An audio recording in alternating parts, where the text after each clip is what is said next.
I'm an addict. I need my fidget toy. I need my fidget toy, CMF!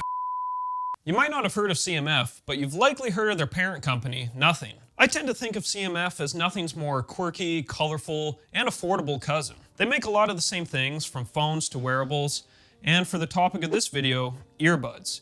Earbuds that are quickly taking over the sub $100 market. I mean, seriously, these things are crushing the competition and undercutting competitors on things like sound quality and noise canceling capabilities that rival and even surpass Apple's AirPods. So here we have almost the entire lineup on the table. We have the CMF Buds 2, the CMF Buds Pro 2, and the CMF Buds 2 Plus. The CMF Buds Pro 2 were the first to release last year for just $69, and they quickly became one of my favorite earbuds in terms of value for 2024. Now they've fleshed out their Series 2 lineup with the budget-friendly Buds 2 for $10 less at $59.99, and the Buds 2 Plus for $10 more at $79.99. Now, the reason why I said we have almost the entire lineup is because there's also an even cheaper Buds 2A for $10 less than the Buds 2. Those go for $49.99, but Nothing didn't send them to us and they aren't available in Canada yet. So for now, just imagine a fourth little cute, colorful pair of earbuds that look like all the rest. And by the magic of editing, you can see them right here.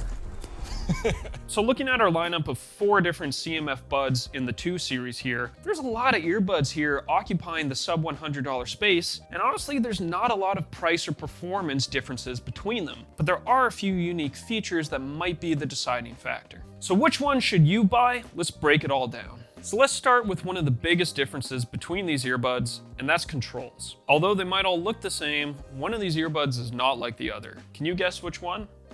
It is the Buds Pro 2 from last year, because these came with a smart dial on the case, and I honestly love this feature. So, for example, some of the things you can do. By turning the little ratcheted dial, you can adjust the volume controls, you can turn it up, turn it down, you can click it to play or pause, you can double click to skip tracks, you can even triple click to toggle ANC or transparency modes. Really, by having the control mechanism on the case, this means you get a little mini remote control for your earbuds inside your pocket. And that means you don't have to fiddle around with the earbuds inside your ears, which always risks compromising the fit and seal. And even better, I don't have to pull out my phone and go through an app to adjust my earbuds or control them. Because I don't know about you, but I am so screened out, and the less screens I have to interact with, the better. The control mechanism is tactile, it's satisfying. Heck, even if you don't actually use it to control your earbuds, it honestly just makes for a fun little fidget toy to play with. But I love the idea of having a little remote control inside my pocket for my earbuds. This is an outstanding feature. The Buds 2 and the Buds 2 Plus, on the other hand, have ditched the dial entirely. Imagine my disappointment. You still get customizable touch controls on the earbuds themselves, but the dials here are purely decorative. They don't do anything. The only thing they do, they have 2 little holes drilled into them through which you can thread a lanyard, which isn't even included in the box, by the way. You'll have to go out and buy one yourself. In an ideal world, I would have taken the smart dial from the Buds 2 Pro and put it into the Buds 2 Plus. That would have been my ideal pair of earbuds. And maybe they could have also combined the Buds 2 and the Buds 2A into a single budget pair of earbuds as well. That way you would have had 2 distinct options instead of having 4 rather similar ones. But moving on to features. Now, one big advantage of being a sub-brand of Nothing is that CMF Buds get to use the Nothing X app, which, if you've seen our reviews on the Nothing Ear earbuds, you'll know we're big fans of. Within the app, you can adjust the strength of ANC and transparency modes, enable or disable spatial audio. There's an ultra bass setting with 5 different levels if you really want to punch up that low-end response. All earbuds also support dual device connections, so you can quickly switch between, say, a phone or a laptop without having to constantly repair your devices. There's also ChatGPT integration, which essentially lets you tap the earbuds to activate ChatGPT and instantly start a conversation. You also get a fairly decent custom tri-band EQ and a few EQ presets. Now, the Buds 2 and the Buds 2 Pro have the option to select the Dirac Optio EQ preset, which was my personal favorite of the bunch. Optio digitally enhances the earbud sound by eliminating unintended resonances or sound colorations. I also find that it enhances vocals and adds a bit more bass depth. The Buds 2 Plus don't have Dirac Optio as an EQ preset option, but they do have a personal sound feature that's powered by Audio, which tailors the audio to your hearing profile through a built-in hearing test. Basically, it takes you through a series of tones and asks you which ones you can hear or which ones you can't hear, and then it adjusts the tuning to compensate for your ears. Battery life is another big win for the Buds 2 Plus. I got over 10 hours of playback with ANC off and nearly 60 hours total with the case. The newer Buds 2 also did fairly well, netting about 9 hours per charge. The Buds 2 Pro, being a little bit older, are falling a little bit behind now. You get about 6 hours total of playback from the earbuds and up to 40 hours total with the case. So if all-day longevity is a priority for you, the newer models definitely pull ahead. Mic performance is solid across the board, but once again the Buds 2 Plus come out a bit ahead. I found my voice sounded clearer, especially in windy or noisy environments. Even though the Buds Pro 2 has 6 microphones just like the Buds 2 Plus, I did find they didn't quite hold up as well, particularly in very noisy or windy conditions outside. The newer Buds 2 only have 4 microphones, and again, I did find that if you find yourself in noisy conditions or environments, your voice can get a little bit muffled. But I encourage you to go check out our full reviews on SoundGuys.com, where you can listen to a variety of mic samples from various different simulated noise environments to listen for yourself and see which one sounds best. So in terms of default audio performance, I gotta give it to the Buds 2 Plus. These do sound the best by far.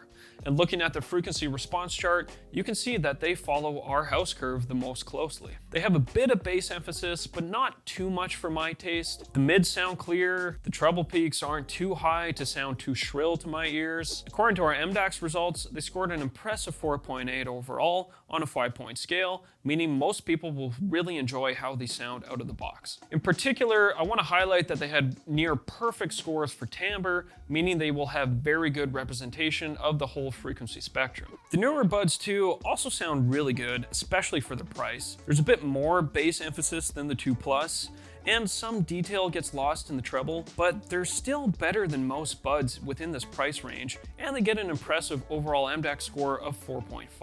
The Pro 2 from last year, well, these are going to be for you bass heads out there. And that's because, as you can see in our frequency response charts, they have between 5 to 8 decibels more emphasis in the low end from 30 to 300 hertz. Kicks and snares sound punchy, while hi-hats and cymbals sound detailed. However, there is a bit of overemphasis in the low mids between 200 and 500 hertz, which can mask some sounds like strings and horns. Now, the Buds Pro 2 and the Buds 2 Plus are the only two out of the lineup to support LDAC for higher resolution Bluetooth audio. The Buds 2 are still limited to only the AAC and SBC codecs, so just keep that in mind if you have a compatible phone.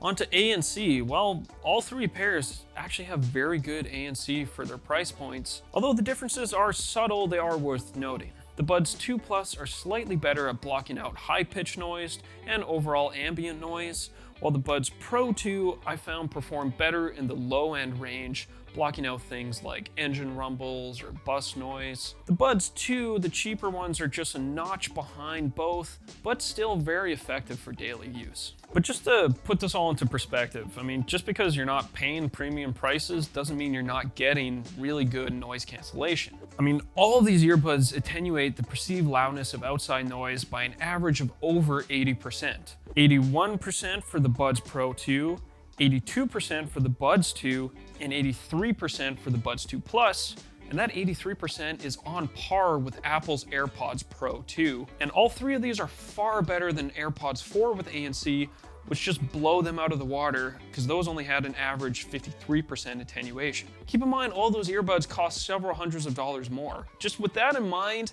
it might be time to rethink paying Apple prices. Just saying. Now, the Buds Pro 2 and the Buds 2 Plus also have smart adaptive ANC, which automatically adjusts to your environment. It works fine enough, but for me, I kind of just prefer to set ANC to high within the app and just set it and forget it. So having taken a look at this lineup of 4 beautiful earbuds, where does that leave us? Well, if you want the best sound, the best battery life, and the most features for your money, get the CMF Buds 2 Plus. They are easily the most complete package, and they're even currently on sale on Amazon for only $69, $10 off from their MSRP, which puts them at the same price as the Buds Pro 2. On the other hand, I would say if you want fun, tactile controls that are also extremely useful, and you prefer a hefty amount of bass, the CMF Buds Pro 2 are still a great pick. The smart dial really does change how you use your earbuds, and we've often seen these on sale for around $50, which is really hard to beat at that price. If you just want a solid pair of earbuds with great ANC and a sleek design, the CMF Buds 2 are a good budget pick. However, I still think it's worth paying an extra $10 to $20 to get one of these other two. You're gonna get more value for your money. Where's my smart dial, CMF? Where's my smart dial? What did you do with the smart dial? Why did you cheap out? Why didn't you bring it to the latest earbuds? I love my smart dial. Get these out of here. Honestly, get these out of here. Just buy the Pro 2. Buy the Pro 2. I don't care about more bass. I don't care. It's better. It's better. Just this is worth it. This is fun. I'm an addict. I need my fidget toy. I need my fidget toy, CMF! If you want to check out Nothing's own earbuds, the Nothing Ears, and see how they compare to the CMF Buds, then go ahead and click on our review right over there.